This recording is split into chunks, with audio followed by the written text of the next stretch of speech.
Hey there, welcome back. Sit comfortably. How was your day? Yeah, whatever anyways. In this video, I will share my struggles and successes as I try to learn how to create dynamic and engaging melee combat in 2D games. You will see, how does an average guy tries to understand Unity, loses hope, but somehow also progresses. Attention! If you are looking for an expert tutorial, this definitely isn't the place for you. But, if you want to see a beginner's perspective and have occasional giggles, then by all means, stay and join me on this roller coaster of emotions. After learning, how to navigate in Unity and setting up a scene, I decided that I want a simple 2D level, where I have the main character stand his ground, while enemies are spawning around him and try to kill him. Also, I might dabble a little bit with UI. And by dabble, I mean that I want a score kept for every enemy I have slayed. And a restart section, for the improbable situation in which I die. I set up a simple scene with my main character, a background, a tile map for the ground, and it was looking good already. As usual, the main character was equipped with a rigid body, a collider and a simple movement script. Oh, and I think I included an idle animation to him. Now, if you are like me, you are probably going to forget to lock the Z-axis, which is going to lead to a glorious faceplant. That felt good, but let's fix it really quickly. With the Z-axis locked, everything should be working as expected. And it does. Look at him sliding left and right, awesome. At some point, I was playing with the animations of the character, and I got a random issue in the console which did not allow me to play the game. I am not quite sure what I did to fix it, but I did, and went on to set up the jump in my script.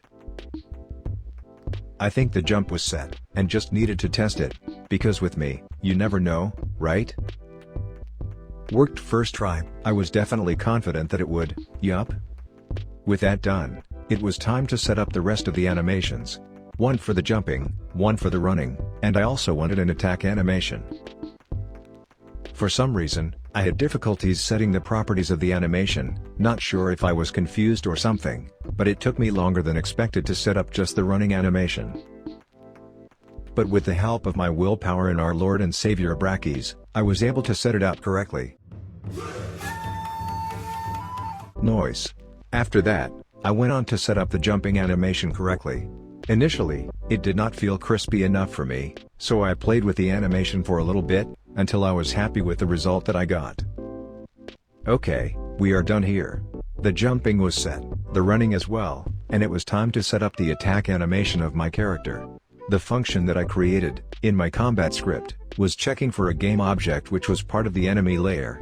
If my attack collides with that enemy, it should do something. I still did not have my enemy set up, so I decided that I just want to check if the animation was at least working. I am able to stab my enemies now, nice. It was time to arrange the range of my stab. For that purpose, a gizmo was added to my script.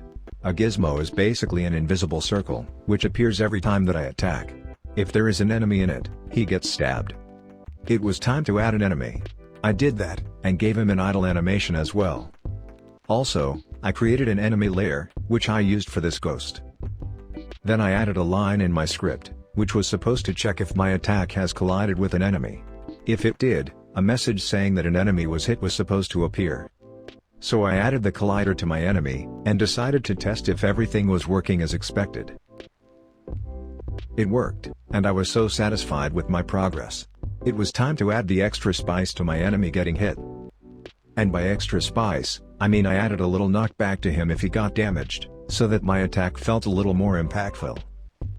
It worked, and the next step was making my enemy mortal, by adding a health script to him.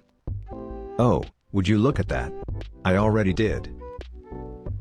Just give me a second to finish him off. Any moment now. And voila!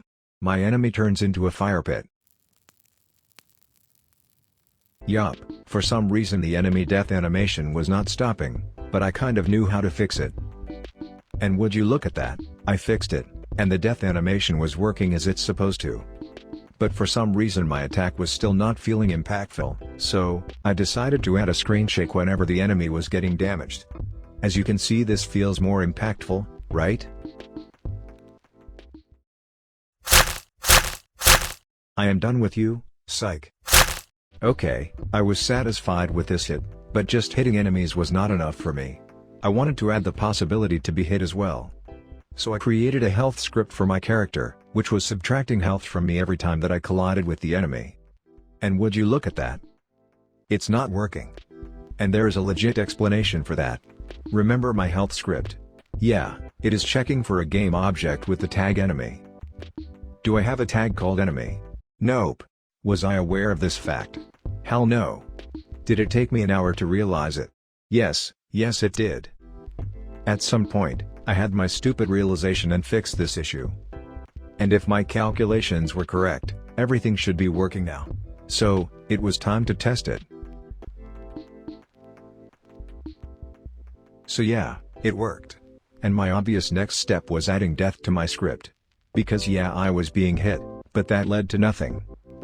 Hopped into my code, added this function, and it was time to test it. It works.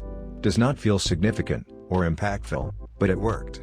Next step for me was to add a little knockback to my character every time he got hit. I needed something to indicate to me that damage was taken, and action was needed. As you can see, it works, and combat in my game was now feeling good.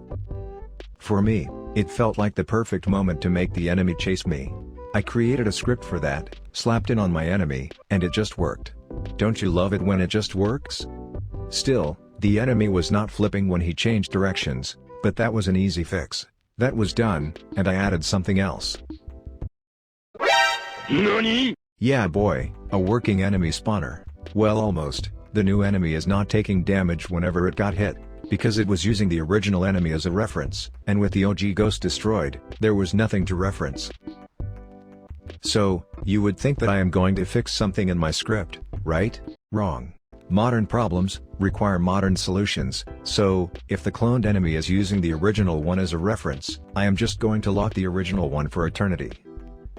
And that I did. I created a cage, and locked the poor little soul there.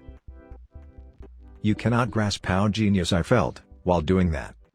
The main reason behind it, being that it worked. So if it's stupid and it works, it ain't stupid. But then I turned stupid for some reason.